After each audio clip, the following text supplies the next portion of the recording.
یہ تقریباً 1957 کی بات ہے کہ فرانس میں کہیں ایک رہائشی عمارت کی نکڑ میں ترکی کے ایک 50 سالہ بوڑھے آدمی نے چھوٹی سی دکان بنا رکھی تھی۔ ارد گرد کے لوگ اس کو بوڑھے انکل ابراہیم کے نام سے جانتے اور پکارتے تھے۔ انکل ابراہیم کی دکان میں چھوٹی موٹی گھریلو ضروریات کی اشیاء کے علاوہ بچوں کے لیے چاکلیٹ، آئس کریم اور گولیاں، ٹافیاں دستیاب تھیں۔ اسی عمارت کی ایک منزل پر ایک یہودی خاندان آباد تھا جن کا ایک 7 سالہ بچہ جاد تھا۔ جاد تقریباً روزانہ ہی انکل ابراہیم کی دکان پر گھر کی چھوٹی موٹی ضروریات خریدنے کے لیے آتا تھا۔ دکان سے جاتے ہوئے انکل ابراہیم کو کسی اور کام میں مشغول پا کر جاد نے کبھی بھی ایک چاکلیٹ چوری کرنا نہ بھولی تھی۔ ایک بار جاد دکان سے جاتے ہوئے چاکلیٹ چوری کرنا بھول گیا۔ انکل ابراہیم نے جاد کو پیچھے سے آواز دیتے ہوئے کہا، جاد، آج چاکلیٹ نہیں اٹھاؤ گے کیا؟ انکل ابراہیم نے یہ بات محبت میں کی تھی یا دوستی سے؟ مگر جاد کے لیے ایک صدمے سے بڑھ کر تھی۔ جاد آج تک یہی سمجھتا تھا کہ اس کی چوری ایک راز تھی، مگر معاملہ اس کے برعکس تھا۔ جاد نے گڑگڑاتے ہوئے انکل ابراہیم سے کہا کہ آپ اگر مجھے معاف کر دیں تو آئندہ کبھی چوری نہیں کروں گا۔ مگر انکل ابراہیم نے جاد سے کہا، اگر تم وعدہ کرو کہ اپنی زندگی میں کبھی بھی کسی کی چوری نہیں کرو گے تو روزانہ کا ایک چاکلیٹ میری طرف سے تمہارا ہوا، ہر بار دکان سے جاتے ہوئے لے جایا کرنا۔ اور بالآخر اسی بات پر جاد اور انکل کا اتفاق ہو گیا۔ وقت گزرتا گیا اور اس یہودی بچے جاد اور انکل ابراہیم کی محبت گہری سے گہری ہوتی چلی گئی، بلکہ ایسا ہو گیا کہ انکل ابراہیم ہی جاد کے لیے باپ، ماں اور دوست کا درجہ اختیار کر چکے تھے۔ جاد کو جب کبھی کسی مسئلے کا سامنا ہوتا یا پریشانی ہوتی تو انکل ابراہیم سے ہی کہتا۔ ایسے میں انکل میز کی دراز سے ایک کتاب نکالتے اور جاد سے کہتے کہ کتاب کو کہیں سے بھی کھول کر دو۔ جاد کتاب کھولتا اور انکل وہیں سے 2 صفحے پڑھتے، جاد کو مسئلے کا حل بتاتے۔ جاد کا دل اطمینان پاتا اور وہ گھر کو چلا جاتا۔ اور اسی طرح ایک کے بعد ایک کرتے 17 سال گزر گئے۔ 17 سال کے بعد جب جاد 24 سال کا ایک نوجوان بنا تو انکل ابراہیم بھی اس حساب سے 67 سال کے ہو چکے تھے۔ دائے اجل کا بلاوا آیا اور انکل ابراہیم وفات پا گئے۔ انہوں نے اپنے بیٹوں کے پاس جاد کے لیے ایک صندوقچی چھوڑی تھی۔ ان کی وصیت تھی کہ اس کے مرنے کے بعد یہ صندوقچی اس یہودی نوجوان جاد کو تحفہ میں دے دی جائے۔ جاد کو جب انکل کے بیٹوں نے صندوقچی دی اور اپنے والد کے مرنے کا بتایا تو جاد بہت غمگین ہوا، کیونکہ انکل ہی تو اس کے غمسار اور مونس تھے۔ جاد نے صندوقچی کھول کر دیکھی تو اندر وہی کتاب تھی جسے کھول کر وہ انکل کو دیا کرتا تھا۔ یہ اس کے لیے بہت پیاری نشانی تھی۔ جاد انکل کی نشانی گھر میں رکھ کر دوسرے کاموں میں مشغول ہو گیا، مگر ایک دن اسے کسی پریشانی نے آ گھیرا۔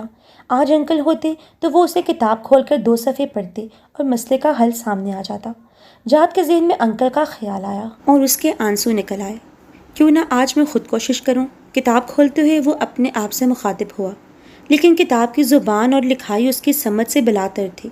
کتاب اٹھا کر اپنے تیونسی عرب دوست کے پاس گیا اور اسے کہا کہ مجھے اس میں سے 2 صفحے پڑھ کر سنا۔ مطلب پوچھا اور اپنے مسئلے کا اپنے تئیں حل نکالا۔ واپس جانے سے پہلے اس نے اپنے دوست سے پوچھا، یہ کیسی کتاب ہے؟ تیونسی نے کہا، یہ ہم مسلمانوں کی کتاب قرآن ہے۔ جاد نے پوچھا، مسلمان کیسے بنتے ہیں؟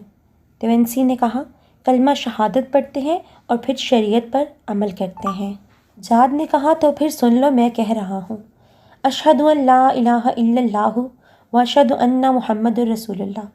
جاد مسلمان ہو گیا اور اپنے لیے جاد اللہ القرآنی کا نام پسند کیا۔ نام کا اختیار اس کی قرآن سے والہانہ محبت کا کھلا ثبوت تھا۔ جاد اللہ نے قرآن کی تعلیم حاصل کی، دین کو سمجھا اور اس کی تبلیغ شروع کی۔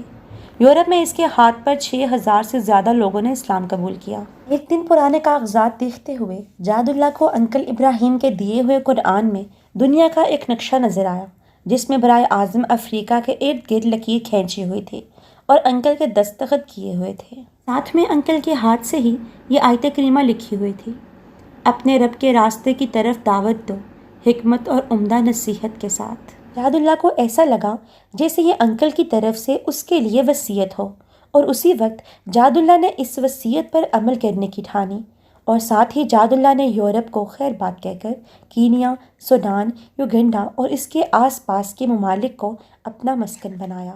دعوت حق کے لیے ہر مشکل اور پرخطر راستے پر چلنے سے نہ ہچکچایا، اور اللہ تعالیٰ نے اس کے ہاتھوں 60 لاکھ انسانوں کو دین اسلام کی روشنی سے نوازا۔ جاد اللہ نے افریقہ کے کٹھن ماحول میں اپنی زندگی کے 30 سال گزار دیے۔ سن 2003 میں افریقہ میں پائی جانے والی بیماریوں میں گھر کر محض 54 سال کی عمر میں اپنے خالق حقیقی کو جا ملے۔ جاد اللہ کی محنت کے ثمرات ان کی وفات کے بعد بھی جاری رہے۔ وفات کے ٹھیک 2 سال بعد ان کی ماں نے 70 سال کی عمر میں اسلام قبول کیا۔ جاد اللہ اکثر یاد کیا کرتے تھے کہ انکل ابراہیم نے اس کے 17 سالوں میں کبھی بھی اسے غیر مسلم محسوس نہیں ہونے دیا اور نہ ہی کبھی کہا کہ اسلام قبول کر لو، مگر اس کا رویہ ایسا تھا کہ جاد کا اسلام قبول کیے بغیر چارہ نہ تھا۔ آپ کے سامنے اس واقعے کے بیان کرنے کا مقصد ہے کہ کیا مجھ سمیت ہم میں سے کسی مسلمان کا اخلاق و عادات و اطوار و کردار انکل ابراہیم جیسا ہے کہ کوئی غیر مسلم جاد ہم سے متاثر ہو کر جاد اللہ القرآنی بن کر میری مذہب اسلام کی اس عمدہ طریقے سے خدمت کر سکے۔ اللہ تعالیٰ مجھ گناہ گار و سیاکار سمیت ہم سب مسلمانہ عالم پر بے حد رحم فرمائے۔